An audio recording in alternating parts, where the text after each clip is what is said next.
Shelby, thanks for joining us, man. Congratulations. What were those, I guess, 24 hours like? How's the baby doing? Do we have a name and all that? How's the wife and family?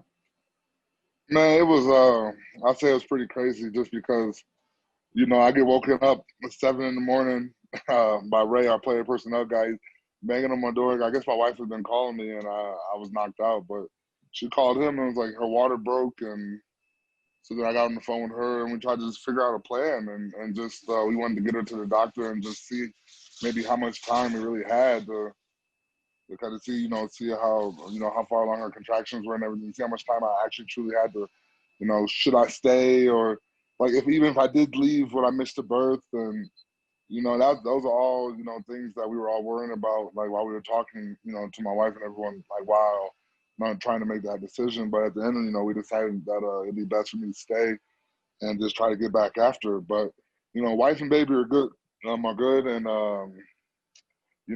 my wife is real, like, it was just crazy because, she got to get home for the birth, and I cut the umbilical cord and everything. I pulled the baby out, and it was just, it's a real special moment. And it just, we named, he's a junior, Shelby Lamar Harris Jr.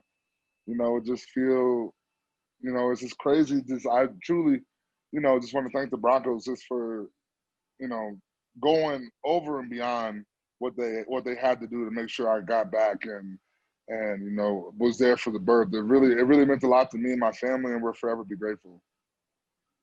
Congratulations, man. Thank you. Next one, Jeff.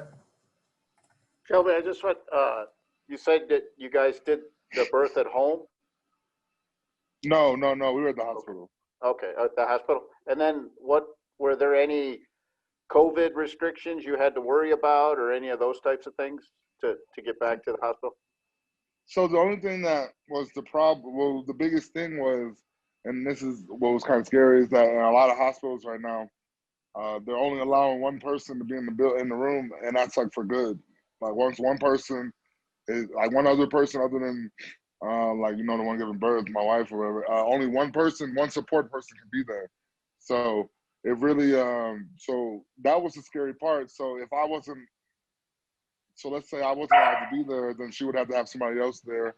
Or let's say, like the same situation, let's say she did let somebody come into the room and then I got there late, then would they let me go into the room, So that was, obviously they're trying to do their part to make sure COVID's not being spread, not having too many people around, but, it's just kind of, different now with the COVID rules. Then I'm wondering, like, how fast did you sprint out of the stadium after the game, and what was the time of birth? When did she give birth? So I'm talking about the minute the game, I knew a couple people in the charge. I said, "What up?" real quick. Ran into the locker room, instantly got undressed. I'd say that's probably the quickest I've ever gotten changed. I was still sweating when we left. And it was, real classy, by the Inglewood police and all the sheriffs out there, because they gave us a police escort to the airport.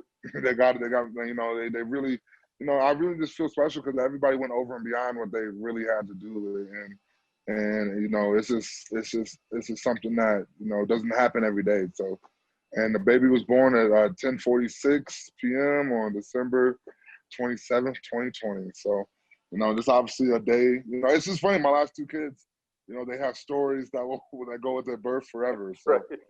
and so it's pretty cool. Next one, Kyle. Hey, Shelby, amid the roller coaster this season for you, I mean, playing well on the field, but the team struggles, obviously, you get coronavirus, having your son. What's been the most challenging parts of that and also the most rewarding of this season? Oh, man. So I'd say the most challenging of everything is just like I really felt like I was on a roll before, the COVID, before I got COVID. And then just the mental roller coaster going, like just have my whole family getting my pregnant, while my wife is pregnant, and all my kids got it, and just having to deal with that it's just really crazy. And then just trying to come back from COVID was just a mental process in itself.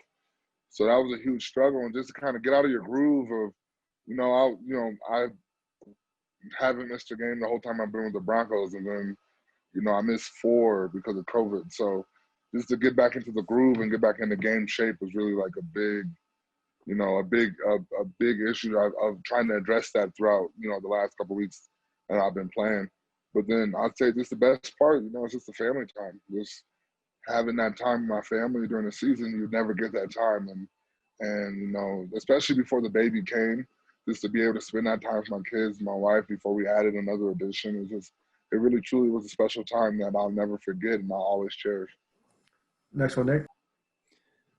Shelby, by almost any measure, this has been probably the best season of your career on the field in terms of your performance. Do you feel like you're kind of just getting started in terms of your ceiling of the kind of player that you can be? Do you see kind of even bigger leaps for yourself in the future? Yeah, 100%. Honestly, I feel like I'm just hitting my stride. When you finally start getting the confidence you feel from, your team. Well, I've always had the confidence in myself, but and I feel like my teammates have always had the confidence in me. I just kind of felt a little different this year. I just felt like I had something to prove, and I took that mindset into the offseason, and I'm going to take that mindset in everything I do now, because it's just attack the day. Just attack every day. And so that's why I'm just realizing that that's the mindset I should have every day. So, and after free agency last year, I kind of just made it a point to myself: don't ever get complacent. Just go out there and work your tail off, and whatever happens is going to happen. You just go out there and you play your game, and so that's just what I've been focusing on. Thank you. Thanks. Hey, Shelby, you hit free agency last year. You're going to hit it again this year. How much do you think your market's going to change, and is returning a priority? My thing is this: I don't care about the market. I ain't got nothing to do with the market. That's my agent's job. My job is to go out there and play football, and that's what I feel like last year. You get caught up in listening to too much stuff, and no, my job. That's why we have an agent. That's why we pay our agents. That's their job. My job is to go out there and play football. Next one, Andrew. So the agent's gonna do his job, but let me ask you this: if things work out for you to stay in Denver, what would that mean to you? Well, obviously, it would mean the world. My family loves Denver. I love Denver, and Denver's done nothing but do right by me. Since I've been here. So, I love it here. But at the end of the day, I understand it's a business, and so you got to be ready for everything. But truly, like Denver is. I've had two of my kids here. This is home for them. So, obviously Denver's a special place for me. They gave me my first chance really in the league to go out there and really be a player, and they really believe in me and trust me to go out and do my job. And they've rewarded me with 4 extra years in the NFL, 4 years of playing for this great franchise. And so, I'm forever grateful to Denver, but my biggest thing though is that it's a business, and so I understand. So I just go and just play football. Final one we got in the queue is Zach. Hey, Shelby, congratulations. Thanks for talking with us. You said before COVID, you were really hitting your stride there. Do you feel like that's back? And also, were you playing with a little extra something on Sunday?